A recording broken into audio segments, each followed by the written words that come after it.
박노원의 라디오 매거진 위켄드. 생활 속의 인문학 이호건 작가와 함께하겠습니다. 작가님 안녕하세요. 네, 안녕하세요. 예, 오늘의 주제는 뭔가요? 오늘은 토론이란 주제로 이야기할까 합니다. 예. 토론이란 어떤 주제에 대해서 각각 자기의 의견을 말하면서 논의하는 대화의 한 형식이죠. 이러한 토론은 개개인의 자유와 권리를 보장하는 민주주의 체제에서는 매우 중요한 의사결정과 합의의 과정이기도 합니다. 하지만 현실에서는 특정 이슈를 놓고 토론을 벌일 때 원만한 합의에 이르기보다는 비판과 비난이 난무하는 싸움, 즉 논쟁으로 치닫는 경우가 더 많죠. 예. 왜 TV 토론을 보면 특정 이슈를 놓고 갑론을박을 펼치지만 생산적 토론이 되기는커녕 고성과 막말만 주고받다가 끝나버리는 경우도 있거든요. 또 그런 토론을 지켜보는 사람들은 저럴 거면 뭐하러 토론을 하는가 하면서 이른바 토론 무용론을 주장하기도 합니다. 재미가 없어서 그러기도 하는데 네. 아무리 그러니까 비판과 논쟁 속에서 싸움이 나더라도 토론을 하긴 해야죠. 네, 맞습니다. 자유로운 비판과 토론은 민주주의를 지탱하는 근간이기 때문인데요. 논쟁을 피하기 위해 일체 비판을 허용하지 않으면 자칫 독재나 전체주의로 흐를 가능성이 높습니다. 영국 철학자 칼 포프는 열린 사회와 그 적들이라는 유명한 책에서 일체 비판을 허용하지 않고 금괴와 독단이 지배하는 전체주의 사회를 닫힌 사회라며 비판했습니다. 네. 그는 엄정한 비판이 불가능한 곳보다는 합리적 비판이 자유롭게 이루어지는 사회가 더 나은 사회라면서 그러한 시스템의 사회를 열린 사회라고 주장했습니다.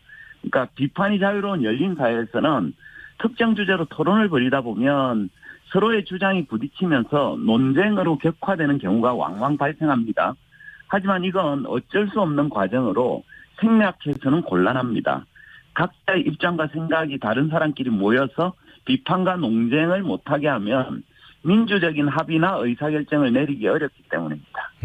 토론하면은 TV, 라디오 이런 공적인 토론을 먼저 떠올리게 되는데 사실 일상적인 대화에서도 토론은 자주 발생하죠. 예, 맞습니다. 말씀하신 대로 토론은 공적인 영역뿐만 아니라 개인 간 사적인 대화에서도 자주 벌어지는데요.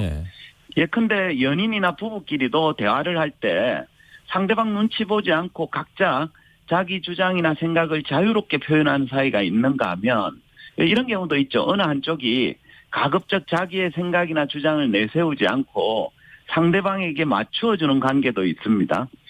이 둘을 비교하면 아무래도 후자보다는 전자가 논쟁이나 다툼을 벌이는 경우가 많을 텐데요. 하지만 부부나 연인이라고 해서 다툼이 전혀 없다면 이건 반드시 건강한 사이라는 보장은 없습니다. 다툼이나 논쟁이 없다는 건 제대로 된 토론이나 대화가 이루어지지 않는다라는 걸 의미하는 거기도 하거든요. 일본의 현대 철학자인 가라타니 고지는 진정한 대화의 상태를 이렇게 표현했는데요. 한번 들어보십시오.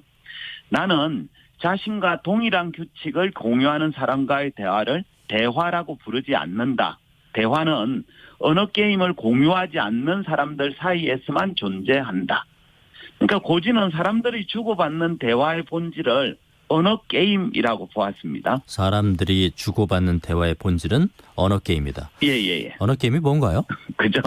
그러니까 예를 들면 가령 고스톱과 같은 게임에는 일정한 규칙이 있잖아요. 근데 그 규칙은 사람이나 지역마다 조금씩 다릅니다. 따라서 고스톱 치기 전에 반드시 규칙을 합의해야 됩니다. 안 그러면 금방 또 이상히 다툼이 생기죠. 그죠? 하지만 오랫동안 함께 고스톱을 친 사이라면 별도의 규칙을 정할 필요가 없겠죠. 이미 동일한 규칙을 공유하고 있기 때문입니다.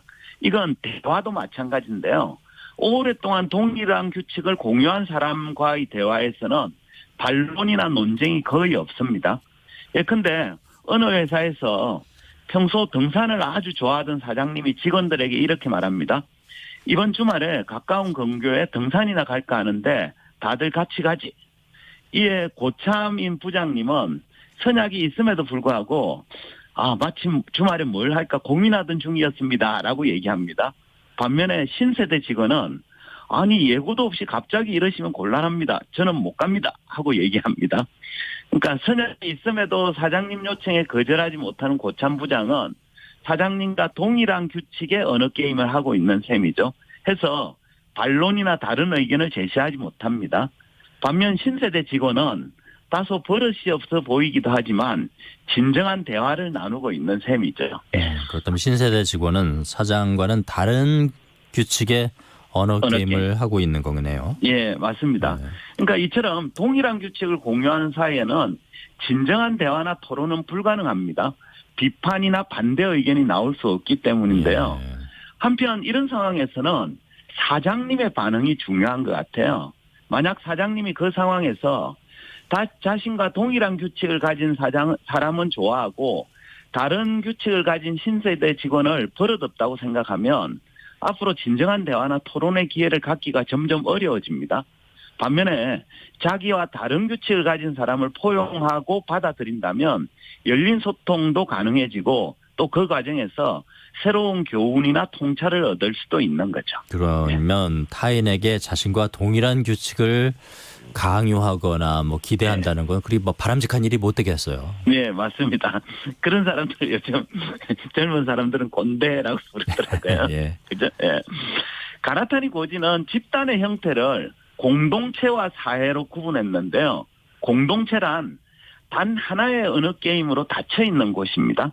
반면에 사회는 최소한 2가지 이상의 언어 게임이 마주치고 있는 공간을 말합니다. 그러니까 오직 하나의 언어 게임만 존재하는 공동체에서는 일체의 반론이나 논쟁이 허락되지 않습니다. 따라서 공동체 안에서는 겉으로는 대화를 하는 것처럼 보이지만 실상은 생명력을 잃은 말들만 오고 갈 뿐 진정한 의미의 토론은 이루어지지 않는다고 볼 수 있습니다. 네. 이런 이유 때문에 공동체에서는 다툼도 일어나지 않습니다. 대표적인 공동체 집단이 바로 군대 조직이에요. 그러니까 군대에서는 서로 다른 규칙은 허용되지 않거든요. 따라서 군대에서는 대화는 없죠. 오직 명령과 복종만 있을 뿐입니다.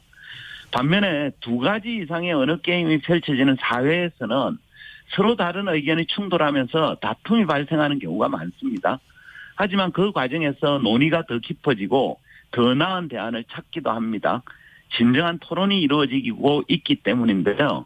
따라서 나와 다른 언어 게임을 하는 사람을 부정적으로만 보거나 거부해서는 곤란하겠습니다. 예. 다 여기에는 공감하실 텐데 문제는 이제 뭐 토론을 좀 생산적으로 하면 좋을 텐데 뭐 사사건건 다투기만 하고 지나치게 논쟁을 하다 보면 이제 소모적으로 끝나니까 이 부분 때문에 차라리 뭐 피하게 되고 그러거든요. 그렇다면 토론을 생산적으로 하기 위해서는 어떻게 해야 할까요? 이게 중요한 것 같은데. 예, 맞습니다. 근데 가장 중요한 건 자기의 생각이나 주장이 틀릴 가능성을 좀 열어두어야 됩니다. 사람들은 토론에 임할 때 자기의 생각이나 주장이 절대적 진리라고 믿는 경향이 있는데요. 하지만 현실에서는 절대적이거나 영원한 진리란 존재하지 않습니다. 맞습니다. 독일 철학자 니체가 이런 말을 했어요. 절대적 진리가 없는 것과 마찬가지로 영원한 사실도 없다. 따라서 지금부터는 역사적으로 철학하는 일이 필요하며 그와 동시에 겸양의 덕이 필요하다. 그러니까 우리가 불변의 진리라고 믿는 것들이 실은 특정한 시기에 특정한 조건에서만 통용되는 진리에 불과한 경우도 많거든요. 예컨대 70년대만 하더라도 자녀를 너무 많이 낳는 것은 인류의 생존을 위협하는 부도덕한 행위라고 평가되기도 했습니다. 그래서 왜 아들, 딸 구별 말고 둘만 낳아 잘 기르자라는 구호가 성행하기도 했죠. 근데 하지만 지금은 사람들이 너무 자녀를 낳지 않는 게 문제라고 얘기하잖아요. 그렇죠? 그렇습니다. 결국 자녀를 많이 낳아야 된다라는 주장도 반대로 산하 제한을 해야 한다는 주장도 둘 다 절대적 진리는 아니거든요. 따라서 내가 지금 옳다고 믿는 것에 대해서도 틀릴 가능성을 염두에 두어야 합니다. 니체는 이렇게 절대적 진리나 영원한 사실은 존재하지 않는다라는 관점을 갖는 행위를 철학하는 일이라고 표현을 했습니다. 자신이 옳다고 믿는 게 틀릴 수도 있다는 생각을 한다는 거. 그래야 철학적이다. 네, 맞습니다. 그렇죠. 그런데 철학만이 아니라 과학도 그렇습니다. 그 과학 철학자인 칼 포프는 어떤 이론이 과학적인가 아닌가는 반전 가능성 여부에 달렸다면서 이렇게 주장합니다. 어떤 이론이 가지는 과학성의 기준은 그것을 무효화하고 논박하거나 시험할 수 있는 가능성에 있다. 그러니까 포프에 따르면 어떠한 이론도 반전 가능성이나 반론 가능성이 없다면 이건 과학적이라고 말할 수 없다는 거예요. 예컨대 천문학과 점성술은 둘 다 혜성의 움직임을 예측합니다. 때로는 천문학자들보다 점성술사가 맞는 예측을 하는 경우도 있습니다. 하지만 사람들은 천문학은 과학이라고 보지만 점성술은 미신이라고 여기거든요. 그렇죠. 왜냐하면 천문학 예측에는 반전 가능성이 존재하지만 점성술의 예측에는 비판이나 반박이 어렵기 때문인데요. 예컨대 어떤 점성술사가 5월 29일 낮 12시에 개기일식이 일어날 것이다 라고 예언했는데 실제로는 일어나지 않았습니다. 그러자 그 점성술사는 이렇게 주장합니다. 사람들의 믿음이 부족해서 그랬다라고 얘기합니다. 여기에 대해서 사람들은 뭐라고 반박할 수 있을까요? 딱히 할 말이 없죠. 그렇죠. 믿음이 부족해서 이랬다고 그러는데 뭐 어떻게 그렇죠. 하겠어요. 맞습니다. 대체로 미신적인 주장에 대해서는 객관적인 비판이나 토론이 불가능합니다. 그래서 이제 과학이 아닌 거죠. 반면에 천문학자의 예측이 틀린 경우에는 반박이 가능하죠. 예컨대 달과 해의 이동 주기에 대한 계산은 맞았지만 태양 인력을 고려하지 못한 결과다라고 반박할 수도 있거든요. 말하자면 특정 주장에 대해서 다른 증거를 대면서 반론을 제기하는 등 객관적인 토론이 가능합니다. 이처럼 과학적 이론은 반전 가능성을 열어두고 있기 때문에 수많은 반박과 논쟁의 과정을 거치게 되죠. 그 과정에서 올바른 진리를 향해 다가갈 수 있습니다. 이처럼 비판과 논쟁을 벌이는 토론은 우리 인류가 올바른 진리를 향해 나아가기 위해서 반드시 필요한 과정입니다. 이런 절차가 생략되어 버리면 진리보다는 맹목적인 믿음과 미신이 팽배하게 되는 거죠. 따라서 자기와 반대되는 주장을 펼치거나 그 주장에 반박하는 사람에 대해서도 좀 열린 자세로 진지하게 토론하는 자세, 이런 것들은 반드시 필요하다, 이런 말씀을 드리겠네요. 예.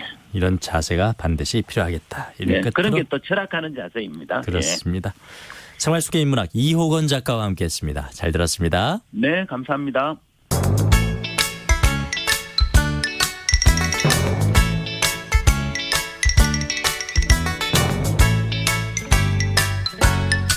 박노원의 라디오 매거진 위켄드.